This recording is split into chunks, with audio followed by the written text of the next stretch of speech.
Assalamualaikum warahmatullahi wabarakatuh pemirsa. Kabar Ramadan kembali hadir menemani siang Anda dengan sejumlah informasi menarik baik dari tanah air hingga ke Mekah, Arab Saudi. Dan kami juga akan menghadirkan sejumlah informasi tradisi berbagi takjil bukber Sunan Bonang di Tuban, Jawa Timur. Bersama saya Syahda Yostiza. Inilah kabar Ramadan, jendela informasi Ramadan Anda.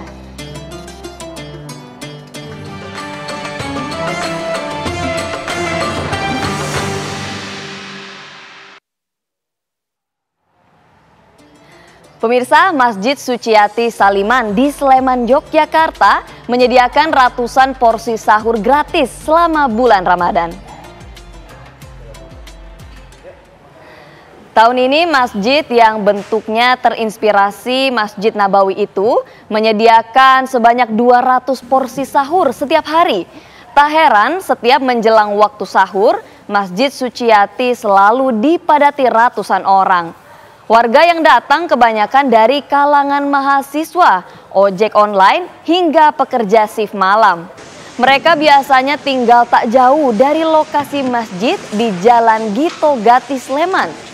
Adapun menu yang disajikan setiap hari beragam dan sudah siap dihidangkan sejak pukul 3 pagi. Pembagian sahur gratis ini menjadi agenda rutin setiap bulan Ramadan di Masjid Suciati. Selain tentunya pembagian takjil gratis saat buka puasa.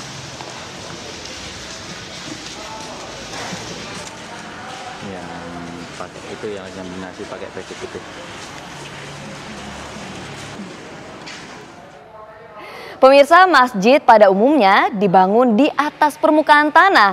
Namun di Kabupaten Tuban, Jawa Timur, terdapat sebuah masjid unik yang dibangun dalam perut bumi sedalam kurang lebih 20 meter. Bagaimana bentuk keindahan masjid di bawah tanah tersebut? Berikut informasinya untuk Anda.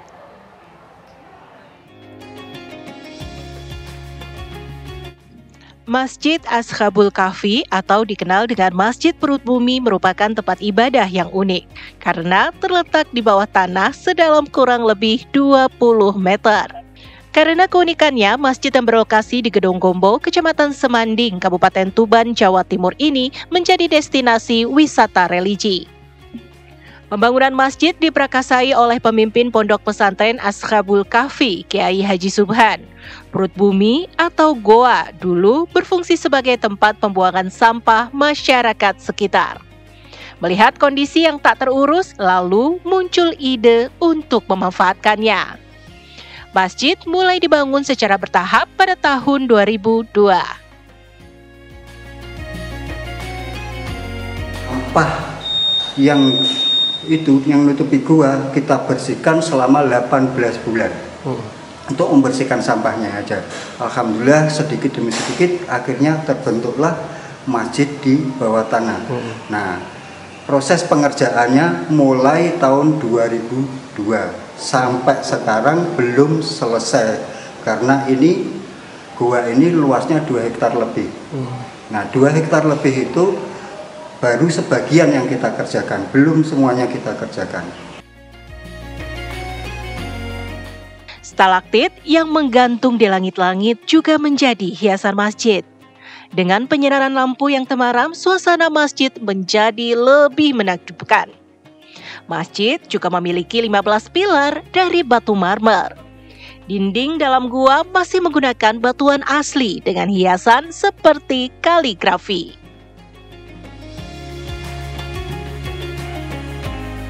Sangat takjub ya dengan interiornya sangat berbeda dengan masjid-masjid lain yang ada di Tuban. Ini cukup unik, apalagi masjid ini juga berada di bawah tanah dan itu menjadi satu-satunya sepertinya yang ada di Tuban. Untuk tiket masuk, pengunjung hanya dikenakan biaya parkir kendaraan dan mengisi kotak amal seikhlasnya. Dari Tuban, Jawa Timur, Hartono Ranggalawe, TV One mengabarkan.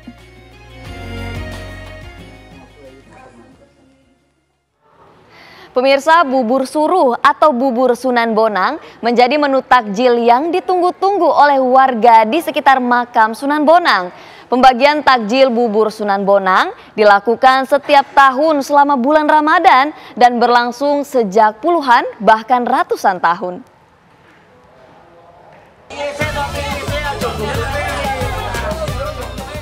Ada sebuah tradisi unik di Kompleks Makam Sunan Bonang, Kelurahan Kutorejo, Kecamatan Kota Tuban, Jawa Timur. Selama bulan Ramadan ada pembagian takjil gratis berupa bubur suruh atau bubur Sunan Bonang yang disajikan untuk berbuka puasa. Pembagian takjil bubur Sunan Bonang dilakukan setiap tahun selama bulan Ramadan dan sudah berlangsung sejak puluhan bahkan ratusan tahun. Tapi diteruskan Pak generasi penerusnya yang ada di makam Sunan Bonang. Ini adanya hanya Ramadan? Adanya hanya cuma Ramadan aja. Selain Ramadan sudah nggak ada lagi. Ini apanya? Soalnya kan 1 tahun sekali. Jadi orang-orang itu kangen masakan dari bubur Sunan Bonang. Bubur dibuat dari beras ketan, santan, daging kambing atau sapi, dan garam. Ditambah bahan-bahan rempah lain sehingga aromanya sangat menggugah selera. Bumbu itu langsung dicampur dalam wajan besar yang terbuat dari tembaga. Setelah itu diolah selama beberapa jam. Bubur dimasak dengan api besar dari kayu kering yang dibakar.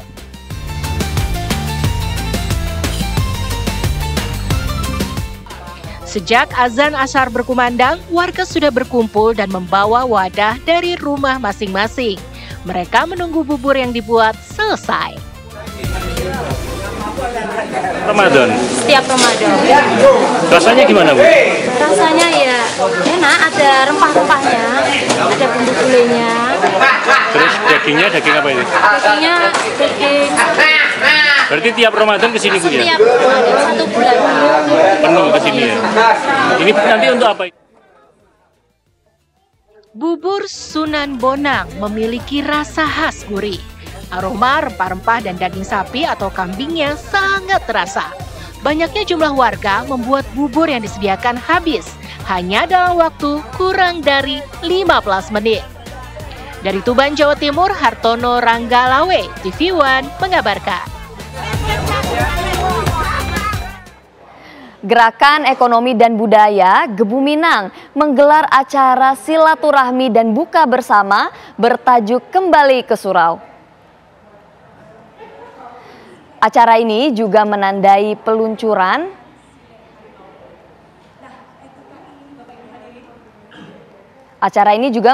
peluncuran dua mushaf Al-Quran yang dikembangkan dengan pendekatan khusus, yakni Al-Quran Al-Ibrah dan Al-Quran Maqasid Syariah.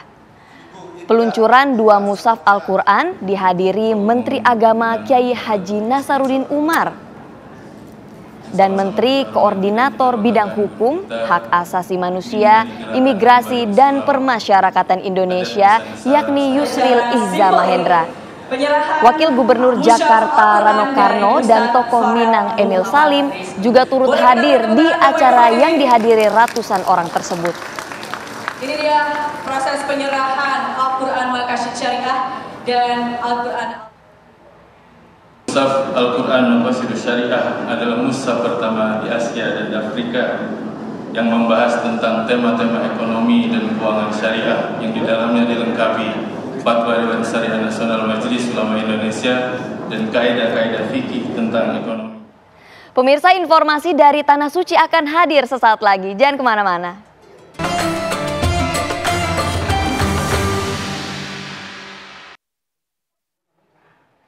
Pemirsa, di Indonesia Nuzulul Quran diperingati setiap tanggal 17 Ramadan. Dan untuk memperingati turunnya wahyu pertama kepada Nabi Muhammad SAW dilakukan dengan berbagai kegiatan keagamaan dan budaya lokal. Sementara di Arab Saudi tidak ada momen khusus untuk mengenang turunnya Al-Quran. Dan berikut penjelasan Ustadz Ridho Al-Madij yang merupakan pembimbing ibadah dari Van Diego Tour dan Travel. Adapun untuk berkaitan dengan malam Nuzulul Quran yang mana Masya Allah sangat familiar di negara kita, dirayakan dengan berbagai hal, dan di macam-macam tempat. Adapun di sini berjalan normal seperti biasa. Kurang lebih saya kuliah selama 7 tahun dan sekarang tahun ke-8, tidak pernah melihat ada perayaan khusus. Jadi warga lokal maupun dari pihak pemerintahan Masjidil Haram pun sendiri berjalan seperti biasanya, adanya sholat wajib, sholat fardu, kemudian adanya sholat taraweh, dan berjalan seperti biasa, tidak ada perayaan khusus untuk malam nuzulul Quran.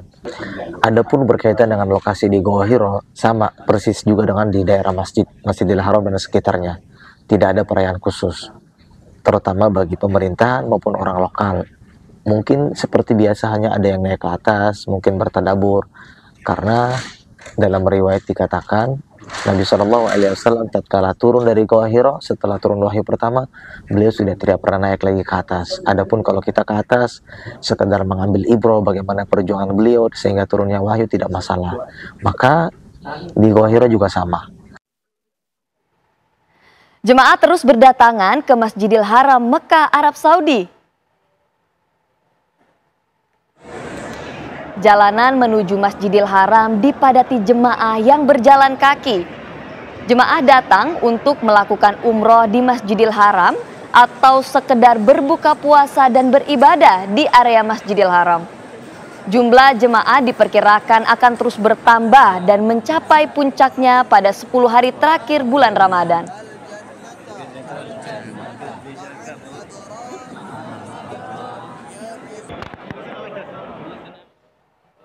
Pemirsa, informasi terkini dari Mekah, Arab Saudi akan disampaikan oleh rekan TV One, ada Zaki Al-Mubarak. Zaki, seperti apa kegiatan malam nuzulul Quran di Masjidil Haram? Silahkan dengan laporannya. Iya, Zahda. Assalamualaikum warahmatullahi wabarakatuh, pemirsa. Nah, benar sekali. Tadi malam merupakan, kalau di Indonesia ini adalah momen nuzulul Quran. Namun, berbeda dengan di Mekah maupun di Madinah, menurut keterangan yang kami peroleh dari mutawif kami atau bimbingan spiritual dari para jemaah umroh yang kami dalami, ini memang tidak ada momen-momen seperti nuzul Quran yang ada di Indonesia.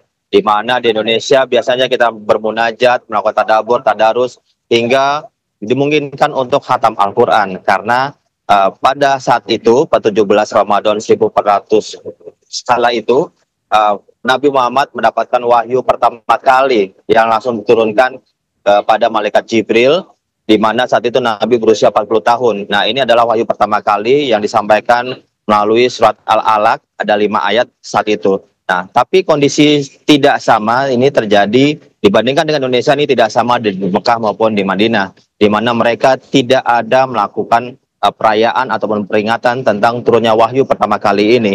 Mereka tetap melakukan ibadah seperti biasa di bulan-bulan Ramadan, baik itu dari tanggal 1 maupun tanggal 17 Ramadan tadi malam. 17 Ramadan tadi malam.